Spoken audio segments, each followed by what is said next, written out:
Hey guys, what's up, Actions here, and welcome back to this brand new video. Now today I felt like going on a little bit of a rant, because today I will share with you 4 unpopular opinions that I have about karting and motorsport in general. In my 10 years that I've been in the sport now, I have seen some pretty messed up and weird things, and I think it's time to share that with you. So let's not waste any time and dive into the first one. Number 1.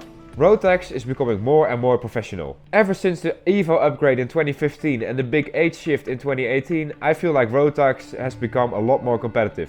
Especially if you look at the B&L karting series and stuff like the Euro Trophy. Also, I feel like the creation of the new Rotax Max International Trophy has played a huge part in this. The level did take a little bit of a hit in 2020, but hey, what do you expect? It was the year of COVID, of course, but the year after 2021 it was right back up there again. It's even gone to a point where drivers from the OK and OK Junior categories are also racing in Rotax for the season, just because the level is so high and it's good to keep up their, their level. I think Rotax is finally getting rid of that for fun identity that it used to have for so long. Like a couple of years ago, most drivers did start in Rotax, but they would leave it after a couple of years and go to OK and OK Junior. But now there are even some drivers who skip the OK and OK Junior categories altogether and go straight from Rotax into the feeder series.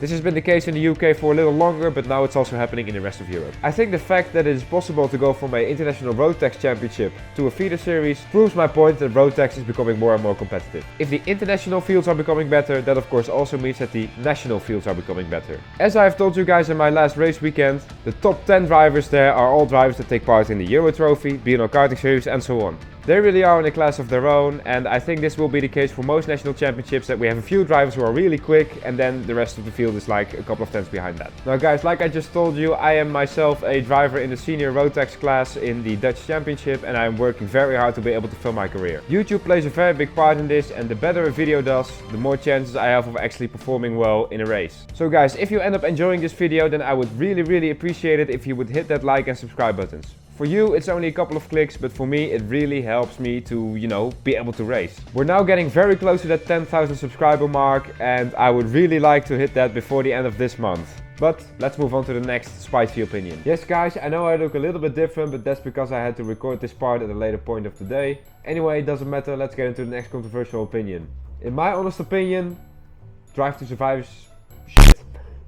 Yeah, to be completely honest with you guys, I really don't enjoy watching Drive to Survive. I've only managed to watch a couple of episodes from the first season. After that I just died of cringe. Like, it's just so much over the top drama and over the top hype that they, like, I tried what they were going at. I really appreciate that they wanted to show how intense and how much emotions go into racing, because that's something that people don't understand.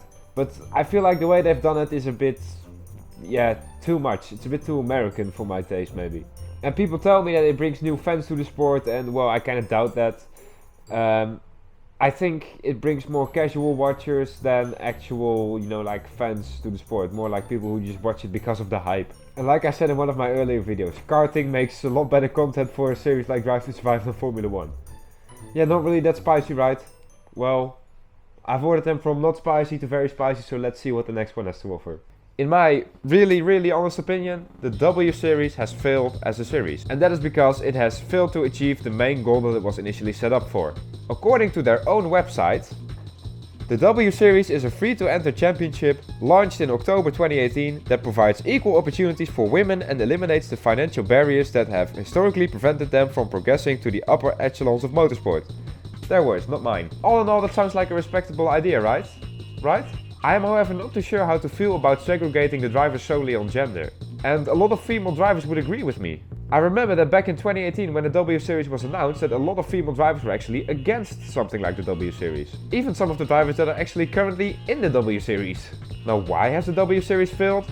Let's take a look at Jamie Chadwick. So, Jamie Chadwick is a super talented female driver from the UK. She has won both W Series titles back in 2019 and in 2021. And if you guys didn't know, you actually win $500,000 when you win the W Series. So that means $1 million to Jamie Chadwick. This money is intended to spend on your motorsport career, so maybe to invest in some car or something. Chadwick saw FIA Formula 3 as the next step in her career, which I have to say is a very good step. Here's the problem, however. The $1 million she won in prize money from the W Series was not nearly enough to buy her a seat into Formula 3. So now she's basically just stuck in the W Series, and that's what she's racing in for the 2022 season. Also, on their website they claim that they only look at the driver's talent and nothing else. That is not true. They also look at media and all that kind of stuff. Keeping that in mind, and then considering the fact that there are also drivers in there now who are more than able to fund their own racing career, kinda gives the W Series a meh look in my opinion. But that's just my opinion. So, one more spicy opinion remaining. Now, if you agree with any of these, let me know in the comments, but also if you disagree, just explain to me in the comments why you think I'm wrong, and then we can have a civil discussion about this in the comments. I do not want any hate from either side in the comments, okay guys? I do however want to throw out this one disclaimer. I don't hate anyone. I don't hate poor drivers, I don't hate rich drivers, I don't hate men, I don't hate women, I don't hate trans people, I don't hate black people, you know, you get it. I don't hate anyone, okay? Please. So with that disclaimer out of the way, let's move on to the last spicy opinion. In my honest opinion, in the world of motorsport right now, women have it easier than men. Yep, I said it. Now, before you start disliking me and cancelling me on Twitter, let me explain. On average, there are about 15 male drivers for every female driver. If we then assume that on average, males and females are equally talented, which they certainly are, I think the fact that a woman has won the 2019 and 2020 Rotax Max Euro Trophy proves my point. We can assume that for one super talented female driver, we have 15 super talented male drivers. Why are there 15 times as many men in motorsport as women? Simple. Interests. The same reason that there are a lot more female babysitters than male babysitters, for example. On average, girls are just less interested in motorsport than men, and that's completely okay. That's really fine. Also, there are like no rules prohibiting women from racing.